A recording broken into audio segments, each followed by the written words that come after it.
Namaste. Today's topic is like a clock in a thunderstorm. Like a clock in a thunderstorm. I never held that vision before I read this quote. Lightning flashes, thunder booms, rain pours down in sheets. That's a thunderstorm. Those storms can become so fierce that they destroy property and take lives. One of the least of their attributes is the scary conditions they often produce. Anxiety, raising fear. But if a wind-up clock is in the room with you whilst you are being frightened by the slash and din of lightning and thunder, you would see that the clock is unperturbed. It just goes on ticking away the seconds, minutes, hours. The clock acts as if nothing untoward is happening.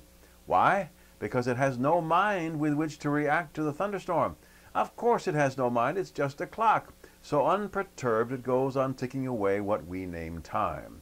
But don't you just admire such a clock? I do. Though something quite chilling is going on outside its window, a storm that could threaten life and limb, it reacts by ticking. Wouldn't you like to be able to do the same? I mean, be unflustered even in a dangerous thunderstorm? I know I would.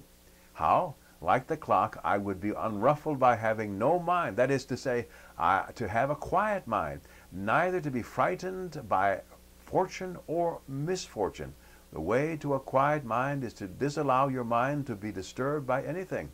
The way you do that is through meditation and the quieting of your mind thereby. Detachment is the key. Let go. Oh yes, plan for the future. For example, you may want to prepare a storm shelter in your basement or in a separately prepared underground dwelling or even a safe room somewhere in your house.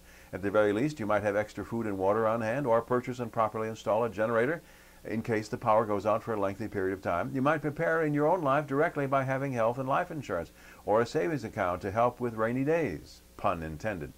Preparation is not the same as being attached to something or someone so much so that you are fearful of losing it or him or her.